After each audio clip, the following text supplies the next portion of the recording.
जय भोलेनाथ की शिव महापुराण कथा रुद्र संहिता युद्ध खंड 32वां अध्याय। भगवान शिव के द्वारा शंखचूड़ को समझाने के लिए गंधर्वराज चित्ररथ पुष्पदंत को दूत के रूप में भेजना, शंखचूड़ द्वारा संदेश की अवहेलना और युद्ध करने का अपना निश्चय बताना, पुष्पदंत का वापस आकर सारा वृत्तांत शिव को निवेदित करना। जय भोलेनाथ की।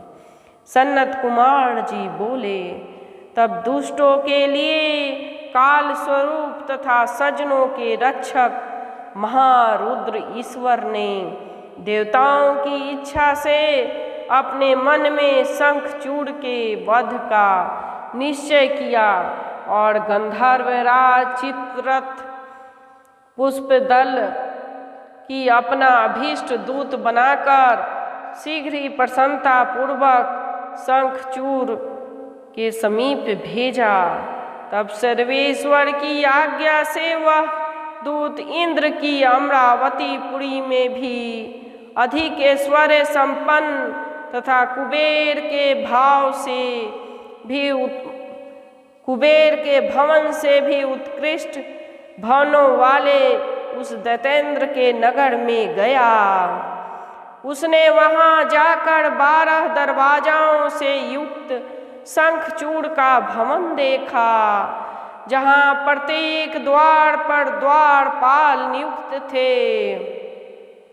उनको देखते हुए उस पुष्पदंत ने प्रधान द्वार को देखा और निर्भय हो वहां के द्वारपाल से सारा वृत्तांत निवेदन किया।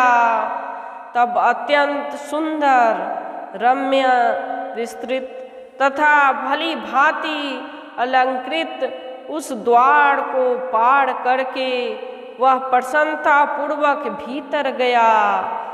वहां जाकर उसने वीरों के मंडल में विराजमान तथा रत्न सिंहासन पर बैठे हुए उस दानवाधिपति शंखचूड़ को देखा।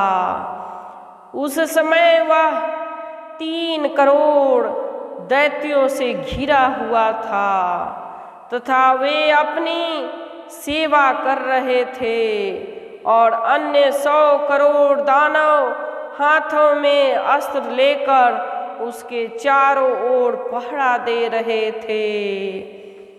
इस प्रकार उसे देखकर पुष्पदंत को बड़ा आश्चर्य हुआ और उसके शंकर के द्वारा कहे गए युद्ध का संदेश इस प्रकार कहा। पुष्पदंत बोला, हे राजेंद्र, मैं शिव जी का पुष्पदंत नामक दूत हूँ। हे प्रभु, शंकर ने जो संदेश भेजा है उसे श्रवण कीजिए। मैं आपसे कह रहा हूँ। शिव जी बोले, तुम सज्जन देवताओं का राज्य तथा उनका अधिकार इस समय लौटा दो, अन्यथा मुझे अपना शत्रु समझकर मेरे साथ युद्ध करो। मैं सज्जनों का रक्षक हूँ और देवताओं मेरी शरण में आए हैं, अतः मैं महारुद्र क्रुद्ध होने पर निसंदेह तुम्हारा वध करूंगा। मैं हर हूँ, मैंने सभी देवताओं को अभय दान दिया है। मैं शरणागत वत्सल हूँ और दुष्टों को दंड देने वाला हूँ। हे दानवेंद्र, तुम राज्य लौटाओगे अथवा युद्ध करोगे, विचार करके इन दोनों में एक तात्विक बात बताओ। पुष्पदंत बोला, हे दैत्यराज, शंकर ने मुझसे जो कुछ कहा है मैंने उसे तत्वतः आपसे निवेदन किया। शंकर जी का वचन कभी झूठा होने वाला नहीं है। अब मैं शीघ्र ही अपने स्वामी सदाशिव के पास जाना चाहता हूँ। मैं जाकर शंभु से क्या कहूँगा, इसे मुझको तुम बताओ। सनत कुमार जी बोले, इस प्रकार श्रेष्ठ स्वामी वाले शिवदूत पुष्पदंत की बात सुनकर वह दानवेंद्र हंसकर उससे कहने लगा। शंखचूड़ बोला, मैं देवताओं को राज्य नहीं दूंगा, यह पृथ्वी वीर भोग्य है। हे रुद्र, देवताओं के पक्ष में रहने वाले, तुमसे मैं युद्ध करूंगा। जिस राजा के ऊपर शत्रु की चढ़ाई हो जाती है वह भुवन में अधम वीर होता है। अतः हे रुद्र, मैं निश्चित रूप से पहले तुम्हारे ऊपर चढ़ाई करूंगा। हे दूत, तुम जाओ और मेरा यह वचन रुद्र से कह दो कि मैं वीर यात्रा के विचार से प्रातः काल आऊंगा। शंखचूड़ का वचन सुनकर शिवदूत हंसकर करके गर्वयुक्त उस दानवेंद्र से कहा। पुष्पदंत बोला, हे राजेंद्र, तुम शिव जी के अन्य गणों के सामने भी नहीं ठहर सकते, तब शिव जी के सम्मुख कैसे खड़े हो सकते हो। अतः तुम्हें उचित यही है कि देवताओं का समस्त अधिकार उन्हें प्रदान कर दो, और यदि जीवित रहना चाहते हो तो शीघ्र ही पाताल में चले जाओ। हे दानव श्रेष्ठ, तुम शंकर जी को सामान्य देवता मत समझो। शंकर जी सभी ईश्वरों के ईश्वर तथा परमात्मा हैं। हे दैतेंद्र, प्रजापतियों के सहित इंद्रादि समस्त देवता, सिद्ध, मुनिगण तथा नागराज सभी सर्वदा उनकी आज्ञा में रहते हैं।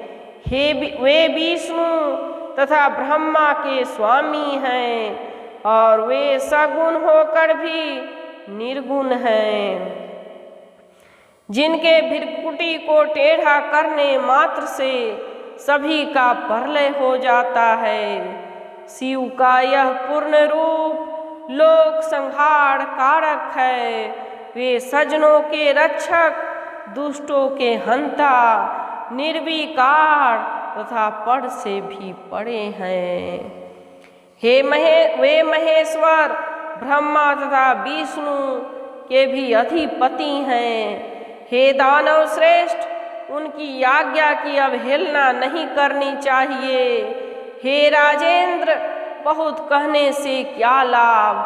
तुम मन से विचार करके रुद्र को महेशान तथा चिदात्मक पर ब्रह्म जानो। अतः तुम देवताओं का राज्य तथा संपूर्ण अधिकार लौटा दो। हे तात, ऐसा करने से तुम्हारा कल्याण होगा, अन्यथा भय होगा। सनत कुमार जी बोले, दूत की इस प्रकार की बात सुनकर प्रतापी दानवेंद्र शंखचूड़ भवितव्य से मोहित होकर वह शिवदूत से कहने लगा। शंखचूड़ बोला, हे दूत, यह सत्य कहता हूँ कि शिव से बिना युद्ध के स्वयं न तो देवताओं का राज्य दूंगा और न तो अधिकार ही दूंगा। इस संपूर्ण चराचर जगत को काल के अधीन जानना चाहिए। काल से भी सब कुछ उत्पन्न होता है तथा काल से ही विनष्ट भी हो जाता है। तुम रुद्र शंकर के पास जाओ और यथार्थ रूप से मेरे द्वारा कही गई बात कह दो। जैसा उचित हो वे करें, तुम बहुत बातें मत करो। सनत कुमार जी बोले, हे मुने, इस प्रकार बात करके वह पुष्पदंत नाम का शिवदूत अपने स्वामी के पास चला गया और उसने सारा वृत्तांत यथारूप से निवेदित किया।